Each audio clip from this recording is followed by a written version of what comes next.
आरो बे रोखोम जुदि आखलनि EM जायोब्ला बे गारि गारनाया मोजां बियो दरखार गैया जोंनो बिदि EMखौ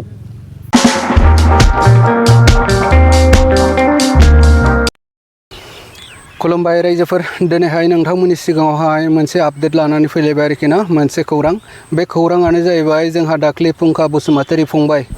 फरेस्टनि गुलियाव नंखाय बुद्धि साजायजानानै गावथारजानाय आरोखि ना फरेस्टफोरजों दा बिनि सोमोन्दैयै जोंहा दावराय देख्रेब सारमोनहा थांनानैहाय आन्दालन खालामहैनायखौ नुनो मोन्दों आरोखि ना लोगोफोर नोंथांमोना नायलां गोबां आन्दालन खालामदों आरोखि ना जेरैखियाबाबो फुंखा बसुमतारीखौ गावथारग्रा फुंखा बसुमतारीखौहाय आरोखि ना इनाय अनागारियै नंखाय दाय साजायनानैहाय गावलायदों होननानै खास्रि बिस्रि गावथारनाय मानसिखौहाय जेरैखियाबाबो हमनांगौ हमनानै साजा होनांगौ होननानैहाय डिमान्ड खालामदों बा आन्दालन खालामगासिनो दं रायजोफोर दा ओमफ्राय बेजों लोगोसेनो जोंहा दावराय देख्रेब सारमोनहा डिमान्ड खालामदों आरोखि ना आरो बुंदों जेम्स बसुमतारीया जुदि बर'खौ नायनो रोङाबा आरोखि ना फरेस्ट डिपार्टमेन्टखौ सामलायनो हायाबा बिबान गारनायानो मोजां होननानै दावराय देख्रेब सारा बुंनायखौ नुनो मोन्दों आरोखि ना दा जेखिजाया लोगोफोर नोंथांमोना बे भिडिअनि गेजेरजोंनो नुलांखागोन आं भिडिअखौ देखायलांगासिनो दङ फुल आपडेटखौ होगोन नोंथांमोना मोजाङै नायलांदो बुजिदो आरोखि ना भिडिअखौ नायलांजोबबा बुजिगोन मा बुंदों दावराय देख्रेब सारमोनहा आरो माबायदि आन्दालन खालामदों फुंखा बसुमतारी जास्टिस मोननांगौनि थाखाय मा बाथ्रा बुंदों नोंथांमोना खोनागोन आं भिडिअखौ देखायलांनि आरो बे गोरिब गुन्द्रा जाम्बा जाम्बि मानसिखौ जोङो अना खाना गावथारनानै बेयाव माने एनकाउन्टार जादों होनना बुङोब्ला बे सैथोखौ दोनखोमानाय जादों आरो बे सैथोखौ जोंनि मानसिफ्रा रावबो माने माबानो हाया सैथोजों सोलिग्रा मानसि दा नंखाय खोथा बुंब्ला आघात जायो बयबो दुखु मोनो बे जायगानि मानसिफ्रा बयबो रागा बोराबो खुद्रिनाया बांसिन जायो जों दा बेखौनो मेजिस्ट्रेटआव बुंदों नोंथांमोननि बे माने एनकाउन्टार जादों होननाय बाथ्राया बे लकेल रायजो राजाखौ गोरिब गुन्द्रा रायजो राजा अरायबो जायफ्रा सिम्पोल सैथोजों सोलिग्रा बिसोरनि गोसोआव जोबोद आघातनाय जादों आरो नोंथांमोना सैथोखौ दोनखोमानो नागिरनाय जादों आरो जेब्ला सैथोखौ दोनखोमानो नागिरो अब्ला मानसिनि गेजेराव बिग्रायनाय फैयो आरो बेनो गन्दगल लाबोयो आं बे खोथा बुंदों दा जोंनि गेजेरावथ' सान्थिमोन जेबो गैयामोन दावराव दावसि जेबो गैयामोन दा दिनै बेनि दावराव दावसि लाबोनाय गुदियानो मेइन फरेस्ट डिपार्टमेन्ट आरो बे फरेस्ट डिपार्टमेन्टनि थाखायनो दिनै फरेस्टआ जोबगासिनो दं बिसोर जुदि थिग थानायमोनब्ला दिनै फरेस्टआ जोबामोन मानो जोबदों फरेस्टआलाय बे जोबनाय खार'ना बिसोरनो दंफां साप्लाय खालामफिनो बिसोरनो दंफां हरखोमायो आरो बिसोरनो फैसा लायै लायै दंफां रोगानो माने मानसिखौ थुलुंगा होयो दा दिनै रोखा रोखा प्रमान जाबाय आरो फैसा मोनाबा बिदिनो दाय होयो गावो मानसि बुथारो बे गियानफोरनि थांनाय माबानि जायनाखि 2023नि हेमन्त बसुमतारी गावथारनाय बे मानि थाखायमोन बे फैसा मोनैनि थाखाय गावथारनाय एखेरे निर्दसि मानसि एखेरे दंफां थुख्रासो लायबाय गावजों थोननानै लायदों लायनानै फैनानै दाना नै फैसा थोआखै दा बिदिनो बिसोरो माने एनजिअनि मानसियानो दाना फरेस्ट डिपार्टमेन्टनि राइफलखौ लानानै गावनो हाबाय माने मेलेम गलायनाय गावबाय बेसेबां अननाय बियो आरो नों बे 2000 माने माबायावनो आरोबाव 23आवनो माने सेप्तेम्बर मासाव बे 17 सेप्तेम्बरनि बाथ्रा बे नागेस्वर बसुमतारी थाख्लायाव लांनानै गावथारनाय हमखानाय मानसिखौ बिसोरो फरेस्टनि गावसिनि माने अफिसनि कास्टडियाव दोनबाय सानथाम दोनबाय उनाव कास्टडिनिफ्राय लांनानै आरोबाव बे थाख्लाय दैसायाव गावथारबाय बेसेबां अननाय बे बेसेबां इनजास्टिस थारमाने फरेस्ट डिपार्टमेन्टआ बिराद गाज्रि खामानि मावखायो बिसोरो बे जिनिसा प्रमान जाबाय दा जों दिनै बेखौ मेजिस्ट्रेटनि सिगाङाव बुंदों डिउफोरनि सिगाङाव बुंदों आरो डिउफआ जाहाथे गावनि अफिस माने जायनाखि स्टाफफोर कन्ट्रल खालामथों बे कन्ट्रल गैया मुगैया सोरनावबा फैसा दाबि खालामनाय सोरखौबा माने सिं सिं माने माबा थिननाय दंफां दुलिबाव थिननाय बिदि दाखालामदों जों दिनै बेखौ बुंनाय जाबाय आरो साबधान जाथों आरो रायजो राजाजों खुद्रिनाया बारा जायोब्ला खिन्थु होबथानो हायोबा रायजो हाग्रा बिफाननि मावफुं सोद्रोमाया बुंदों जे गावलायनायाव बेबायदि जाथाया जादों थारैनो नोंथाङा एग्रिनो हाग्रा बिफाननि मावफुं सोद्रोमा जेम्स बसुमतारीया बे साना हौवा बुंलादों बे बुंनो नाङामोन जों बेखौ निन्दा खालामो मुगैयो जों माबे सर्सखौ लानानै बे बुंदों बिलाय गावलायदों होननाया सोरनि सर्सखौ लानानै बुंदों बिलाय दा बियो गावग्राफोरनि खोथाखौ लानानै बुङो ना बे गावजाग्राफोरनि दुखुथिया मानसिनि खोथाखौ बे खोनासङो बिलाय बे सोरखौ फोथायो बे गोरिब दुखिया जाम्बा जाम्बिफोरनि माबाखौ बाथ्राखौ खोनासङो ना सोरनि खोथाखौ खोनासङो बिलाय सोर इम्परटेन्ट बेनि थाखाय जेम्स बसुमतारीनि थाखाय बे गोरिब गुन्द्रा रायजो राजाया इम्परटेन्ट जाखो ना बे जाय सिलाय गावग्रा बे इम्परटेन्ट जाखो बे जुदि दायित्व गियान दंब्ला बेहा जुदि माने खान्द' गियान दंब्ला बियो फार्स्टआव इनकुवारि खालामनांगौमोन बियो इनकुवारि खालामनो नायनांगौमोन मा जामारदों बे गामियाव फैनांगौमोन बे गासैबो गोरिब गुन्द्रा रायजो राजा बर' फिसा गासैबो गावसिनि मानसि जोंनिनो मानसि बिसोरखौनो बाहायबाय थायो भट नांगौ माने भट समाव नांगौबा बिसोर भट नांगौ भटनि थाखाय बिसोर फैयो भट बिफैयो आंगोआ सोर जुलाय बे गोरिब गुन्द्रा रायजो राजा बिसोरनो आंगो नंगौना नङा दा बिसोरनो जुदि माने इएम थाखाय जुदि आंगोब्ला रायजो राजा जुदि आंगो मोनब्ला रायजो राजाखौ आंगो सानोब्ला इएमआ बिसोर फैनानै सोंफैनांगौमोन मा जाखो मा जामारखो माथो माने गावथारनाय जाबाय खबर लाफैनांगौमोन बे खिन्थु जेबो खबर लायाखै जेबो खबर गैया दबर गैया बाहेरा दांबाय माने फरेस्ट डिपार्टमेन्टआ गावसोरखौ डिफेन्ड खालामनो थाखाय बुंदों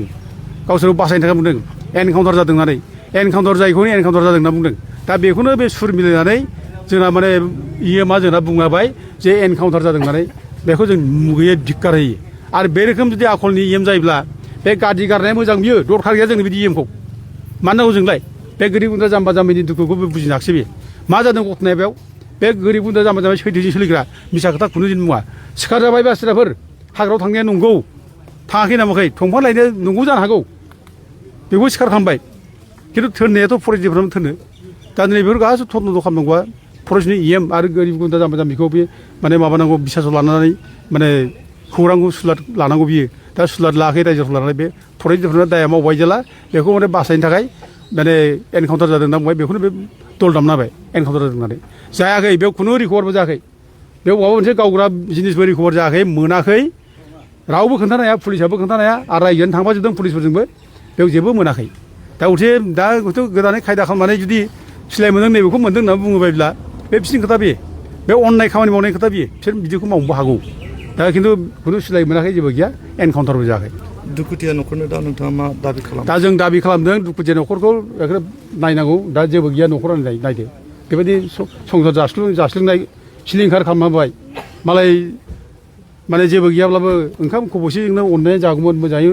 माने संसार जागौमोन फिसा फिसौ खांगौमोन मोजाङैनो दा दिनै मा खालामखो सिलिंखार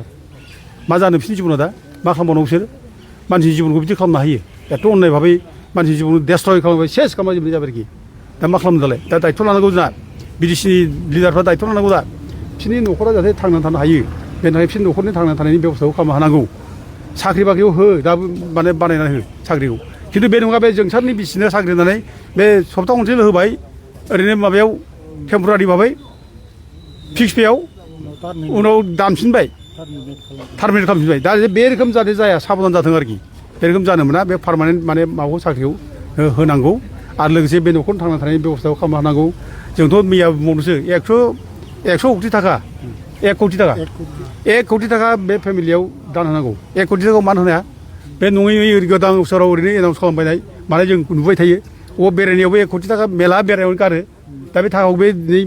माबा जाबाय जेब्ला बेनो मानो होनो हायाबालाय होबाय 1 कौटि थाखाखौ जों बेखौनो दाबि खालामदों 1 कौटि थाखाखौ बे न'खराव होनांगौ आरो बे न'खरनो माने माबा होनांगौ साख्रि मोनसे थांना थानायनि बेब'स्था खालामनांगौ साख्रि होनानै आरो बिसोरनो मोनसे न्याय बिजों नाय होनांगौ आरो बे जाय दसि जाय फरेस्ट माने जायखौ अफिसियेल्सफोर गावनायाव जरित दंमोन बिसोर गासैबो सासपेन्ड खालामनांगौ इमिडियेटलि सासपेन्ड खालामनांगौ इमिडियेट सासपेन्ड खालामनांगौ आरो जेब्ला बिसोरखौ सासपेन्ड खालामगोन इमिडियेटलि अब्लासो दानि बिटिसि सरकारखौबो रायजोफ्रा बिसास खालामगोन होमबा नंमारगौ बिसोर न्याय होमारो बिसोरो माने अननायखौ बिसोरबो माने सुखुवा बे गोरिब गुन्द्रानि सायाव अननाय खालामनाय मानाय बेखौ बिसोरबो मोजां मोना न्याय होमारो बे प्रमानखौ देखायनांगौ दा एरेस्ट खालामनांगौ थाबनो आंबो मैया खोनादों बे सोरबा माबानि बे आथियाबारिनि फरेस्ट रेन्जनि सोरबा टेलिफनजों बुंहरबावदोंनो दैसा ना मा होनदों बे बुंदोंनो आरोखि बुंदों जे माने 4 मानसि दंबायो माने गावथारबा न'आव 4 दंबाय जाबाय सासे गावथारबाय आरो दंबाय 4 खस'आव थायो